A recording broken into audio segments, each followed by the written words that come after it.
আন তাযবাহু বাকারা। কত বড় হিকমত! আজ পৃথিবীতে গাভীর পূজা হয়, কিন্তু ইসলামের সূচনাতেই বলছে এটা খাবার জিনিস, এটা পূজার জিনিস না। সূরা বাকারা নাযিল করে সেই শিরকের বিরুদ্ধে এক বিশাল আওয়াজ আল্লাহ তুলে দিয়েছেন পবিত্র কোরআন মধ্যে। হযরত মুসা আলাইহিস সালাম তিনি তাদেরকে বলে দিলেন তোমরা জবাই করো। ওরা বলছে আমরা তো পিকনিক খাইতে আসি নাই, গরু জবাই করে গোশত বানিয়ে আমরা পিকনিক করব, আমরা এই জন্য আসি নাই। দুই গ্রামের মানুষের মধ্যে মুখামুখি সংঘর্ষ, ওই গ্রামের মানুষের লাশ এই গ্রামে পড়ে আছে, ওরা সন্দেহ করছে এই গ্রামের মানুষদেরকে এরা হত্যাকারী হতে পারে। কাজে দুই দলের মধ্যে মারামারি, এটা বন্ধ করার জন্য আপনি মুসা আল্লাহর কাছে আপনি তথ্য নিয়ে আসেন কে তার হত্যাকারী। মুসা আলাইহিস সালাম বলে দিলেন তোমরা একটা গাভী জবাই করো। ওরা বলছে গাভী জবাই করব কেন, পিকনিক খাইতে? ওরা বলছে যে এই অবস্থা। সাথে সাথে হযরত মুসা আলাইহিস সালাম বলেন আউযু বিল্লাহি আন আকুনা মিনাল জাহিলিন। আউযু বিল্লাহ পড়ছেন উনি, খালি আউযু বিল্লাহ আমরাই পড়ি না, আউযু বিল্লাহ কিন্তু মুসা নবীও পড়ছেন। কথা বুঝতে পারছেন? ওরা বলছে আতাত্তাখিজুনা হুজুয়া। ওরা বলেছিল, যারা প্রশ্নকারী এসেছিল তারা বলেছিল যে মুসা আপনি কি আমাদের সাথে ক্রিটিসাইজ করছেন? আমরা তো আসছি মরা মানুষটার হত্যাকারীকে বের করতে, আর আপনি বললেন গরু জবাই করতে। এটা হইলো? একটার সাথে আরেকটার কি নাই, মিল নাই। মুসা আলাইহিস সালাম বলছেন আমি জাহেল হওয়া থেকে আল্লাহর কাছে পানা চাই, আমি যা বুঝাইছি তোমরা তা বুঝো না। এটা একটা বিশাল মারিফতের মধ্যে ছিল। কথা কোন না? মারিফতটা কি? ওই মারিফতটা বুঝতে না পারে খালি তিরিং তারাং প্রশ্ন। তো তাহলে কি করা যায়? মুসা বলুন গাভীটা পাওয়া যাবে কোথায়, রং হবে কি? যত বেশি প্রশ্ন করছে তত বেশি প্যাসে পড়ছে। কথা বুঝতে পারছেন? কোন কোন কিতাবে বলা হয়েছে এই ধরনের প্রশ্নকারী আমাদের সমাজের মধ্যে কি আছে? আছে। ভেদে মারিফত, গভীর রহস্যের জ্ঞানটুকু না থাকার কারণে বাজে কথা বলে, যেটা তার কবি একটি ভাষায় বলেছেন। কবি তার ভাষায় বলেছেন ঝিঝি পোকা ঝিঝি করে, ঝিঝি পোকা সর্বদাই ঝিঝি রব করে, নরচর করে বৃক্ষ অতি মৃদু স্বরে, ঝিমঝিম রিমঝিম করে গিরি শুনিতে মধুর, নহে কিছু ইহা কেবল জিকিরে প্রভুর। এসব জ্ঞানের কথা জানে সেই জন যাহাকে দিয়েছেন আল্লাহ বাতিনি শ্রবণ। যাকে আল্লাহ বাতিনি শ্রবণ দিয়েছেন তিনি তো বুঝতে পারবেন যে এই পাহাড় ঝিমঝিম করছে কেন, পানি ছলছল করছে কেন, কুকিল ডাকছে কেন, কুকিলের ভাষা কি, পাখির ভাষা কি, পানির ভাষা কি, পাহাড়ের ভাষা কি। যার বাতিনি শ্রবণ আছে তিনি কি বুঝতে পারবেন। কথা বুঝতে পারছেন ভাইরা আমার? এমন এক মহান ওলির সম্পর্কে আজকে আলোচনা, যার সম্পর্কে কবি বলেছেন আনা সাগরের তীরে ধীরে অতি ধীরে, আনা সাগরের তীরে ধীরে অতি ধীরে, মাটির আসনে বসি কুফুর শিরকের গহীন আধারে, সেজন্য এক উদিত পূর্ণ শশী। মাথায় ছিল না রাজকীয় তাজ, মাথায় ছিল না রাজকীয় তাজ, আসন ছিল না রাজার আসন, ছিল না ত্যাগ তরবারি উজির উজির নাজির অমাত্যগণ। তবু কেন দেখি ভারতের রাজা দুর্দান্ত পৃথিরাজ, তবু কেন দেখি ভারতের রাজা দুর্দান্ত পৃথিরাজ। সে একজন ফকিরের কাছে ধ্বংস হলো, ভুলুণ্ঠিত হলো মাথার তাজ। একজন অলির কাছে, কন্যা সুবহানাল্লাহ, একজন অলির কাছে, একজন দরবেশের কাছে সে ভুলুণ্ঠিত হয়েছে, তার মাথার তাজ পড়ে গেছে। কন্যা আল্লাহু আকবার। এক বিশাল বড় কথা। এই জন্য আমি আপনাদের খেদমতে আরজ করতে চেয়েছিলাম, জগতের মধ্যে আল্লাহ পাক রব্বুল আলামিন প্রত্যেক যুগে এক এক নবীর যুগে এক একজন ওলি আল্লাহ দিয়েছেন। ওলির যুগে, নবীর যুগে ওলি ছিল না তা কিন্তু নয়। কথা বুঝতে পেরেছেন? প্রত্যেক নবীর যুগে কি ছিল? ওলি বললে নবী কি রাজুলুল মুলহাম হাদিস, প্রত্যেক নবীর যুগে এক একজন কি ছিলেন? ওলি ছিলেন। এবং সেই ওলির পাওয়ার কত?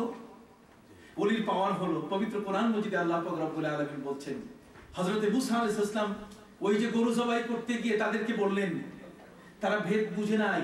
40 বছর পর গাভী খুঁজতে খুঁজতে এমন এক গাভী পেল, সেই গাভীতে বিশাল এক রহস্য। বাবা তার নিজের স্ত্রীকে বলে যাচ্ছে, স্ত্রী রে, তোমার গর্ভে যে সন্তান আছে সেই সন্তানের জন্য আমি কিছু করে যেতে পারলাম না, তুমি বনের মধ্যে একটা গাভীর বাছুর রেখে গেলাম, যদি তুমি কোনোদিন বিপদে পড়ো তাহলে ওই গাভীর বাছুরটা তুমি বের করে এনে তুমি ডাক দিবে, আমার ওই গাভীর বাছুরটা ফিরে আসবে এবং সেটাকে জবাই করে তুমি বাজারে বিক্রি করবে, অনেক সম্পদের মালিক হবে। স্বামী তার স্ত্রীকে বলে গেছে, সুবহানাল্লাহ। স্বামী তার স্ত্রীকে বলে যায়, রে স্ত্রী, তোমার গর্ভের সন্তান যদি জীবনে জন্ম নেয় তাহলে আমি তার জন্য কিছু করে যাব, কিন্তু তার আগে যদি আমার মৃত্যু হয় তাহলে জঙ্গলের মধ্যে একটা গাভীর বাছুর, একটা গাভী রেখে গেলাম, তুমি সেই গাভীটা ডাক দিলেই চলে আসবে। একজন নেককার মানুষ, স্ত্রী, স্বামী মারা গেল, গর্ভে তার সন্তান, জন্ম নেওয়ার পরে স্বামীর মৃত্যুর পরে সন্তান জন্ম নিল। জন্ম নেওয়ার পরে সন্তান যখন আস্তে আস্তে বড় হলো, তখন মায়ের দুর্দিন, মায়ের বিপদ এত বেশি চলে আসলো, ওই মা তার সন্তানকে বললেন যে বাবা, এখন তো হাতে টাকা পয়সা নাই, বিপদে আছি, তোমার বাবাই বলে গেছেন তিনি একজন নেককার মানুষ ছিলেন, তাহাজ্জুদ গুজার মানুষ ছিলেন, তুমি জঙ্গলে যাইয়া ডাক দাও যে যদি কোনোদিন আমার হাতে টাকা না থাকে, রিক্ত হস্ত হই, তাহলে সেদিন আমাকে তিনি বলেছেন তোমার বাবা বড় ইবাদত গুজার মানুষ ছিলেন, তুমি এখন যদি যাও, যাওয়ার পরে ওই জঙ্গলে ডাক দিলে একটা গাভী চলে আসবে। ছেলে বলছি, মাথা খারাপ, জঙ্গলে ডাক দিলে গাভী আসে, জঙ্গলে ডাক না দিলে ওখানে বাঘ চলে আসবে, কথা বল না, তুমি মা আমাকে পাঠিও না। মা বলছে না, তোমার বাবা একজন বুজুর্গ ছিলেন, উনি মিথ্যা বলেন নাই, তুমি যাও না বাবা।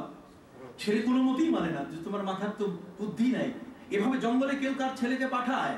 মা বলছে না, তোমার বাবা মিথ্যা বলে নাই, তোমার বাবা একজন বুজুর্গ ছিলেন। সুবহানাল্লাহ। কোরআনে আসছে, ওই দীর্ঘ সময় আলোচনার সুযোগ পাবো কিনা, ওয়া আবুহুমা সালিহা ফাকানা ওয়া আম্মাল জিদারু ফাকানা লিগুলামাইনি ইয়াতীমাইনি। ভাইরা আমার, আমি আপনাদের খেদমতে আরজ করতে চাই, মায়ের কথা শেষ পর্যন্ত সেই শিশুটি বরণ করে নিয়ে জঙ্গলের কাছে গিয়ে ডাক দিল, রে বাবের গাভী, তুমি তাড়াতাড়ি আসো। ডাক দেওয়ার সাথে সাথে গাভী হাজির হয়ে গেল। গাভীর কান ধরে মায়ের কাছে এনে বলছে, মা পাইছি। মা এত খুশি হয়েছে, মা 2 রাকাত নামাজ পড়লেন। নামাজ পড়ার পরে বলেছে, চলো, তোমার বাবা যা বলেছেন ঠিক না, একজন তাহাজ্জুদ গুজার মানুষ, তিনি কখনো মিথ্যা বলেন না। মা বলছে, বাবা তুমি বাজারে নিয়ে যাও, গাভীটা বিক্রি করো। গাভী বাজারে নিয়ে যাওয়া হলো। বাজারে নিয়ে যাওয়ার পরে মা শিখিয়ে দিয়েছে তার ছেলেকে, কেউ দরদাম বলে দাম বলিস না, কারণ মা জানে। বাজারে নিয়ে যাওয়ার পরে দেখে ওই যে ওরা যারা 2 গ্রামের মানুষ মারামারিতে মরা লাশ পড়ে আছে, হত্যাকারী নাই, কথা বুঝে গেছে, হত্যাকারী বাড়ি বের করা হবে কেমনে? হযরত মুসা আলাইহিস সালাম তো গাভী জবাই করতে বলছেন, প্রশ্ন করতে করতে গাভীর অবস্থা 12টা, গাভী এখন পাওয়াই যায় না। বাজারে ওঠার পরে দেখে, হ্যাঁ ঠিক তেলতেলা একটা গাভী, তাসুরুন নাজিরিন, এবং এটা এমন যে কখনো হালে জোড়ানো হয় নাই এবং দেখতে বড় চমৎকার। শেষে জিজ্ঞেস করা হলো, সবাই মিলে বলছে যে গাভী এইটাই হবে। এবার সবাই মিলে 2 দলের মুরব্বীরা এসে বলছে, ছেলে, গাভীর দাম কত? ছেলে বলছে, আমি জানি না, মাই জানে। পৃথিবীর মধ্যে কোনো দোকান এমন নাই, কোন বাজারে এমন কোন ব্যবসায়ী নাই, মালের দাম যদি না বলে তাহলে সে মাল বিক্রি হতে পারে না। কিন্তু ছেলে বলছে যে না, এটা মা জানে। যারা বিপদগ্রস্ত, যারা এ পর্যন্ত গাভী খুঁজতে খুঁজতে হয়রান, তারা যখন দেখলো যে এই সেই গাভী হবে, কাজে টাকার প্রশ্ন নাই, চলো তোমার মায়ের কাছে। মায়ের কাছে গিয়ে বলছে, রে মা, গাভীর দাম কত? মা বলছে, গাভীর কোনো মূল্য নাই। তাহলে গাভী তুমি বিক্রি করতে পাঠিয়েছো কেন? বিক্রি করতে পাঠিয়েছে কারণ টাকার দরকার। তোমার কত টাকা প্রয়োজন? এই গাভীটি জবাই করার পরে চামড়া বিছাইয়া এর উপরে স্বর্ণরূপ পরিপূর্ণ করে দিলে তার কাছে বিক্রি করব। এখন ঠেকছে তো বড় টাকা, কি বলেন ঠিক না? লাশ পড়ে আছে, কেউ বলছে 40 দিন, আর কেউ বলছে 40 বছর, যেটাই হোক না কেন, ফ্রিজ করে আল্লাহ রাখতে পারেন কিনা লাশকে? ফেরাউনের লাশ যদি ওই শুটকি করে আল্লাহ রাখতে পারেন, ফালিয়াউমা নুনাজ্জিকা বিবাদানিকা লিতাকুনা লিমান খালফাকা আয়া। যদি ফেরাউনের লাশকে আল্লাহ ফালায় রাখতে পারেন লক্ষ লক্ষ বছর, তাহলে ওইখানে 40 দিন 40 বছর ফালায় রাখতে কোনো অসুবিধা আছে? বুঝের অভাব, আমাদের দৃষ্টিভঙ্গির অভাব, চিন্তাধারার ব্যতিক্রম, যে কারণে আমি আগেই বলেছি যত কল্লা তত আল্লাহ, যত মাথা তত মত, শুধু কইতেই চায়, শুধু বলতেই চায়, শুধু তার নিজের অভিমতটাকেই সে স্টাবলিশ করতে চায়। কথা বুঝতে পারছেন? ভাইদের খেদমতে আরজ করতে চাই।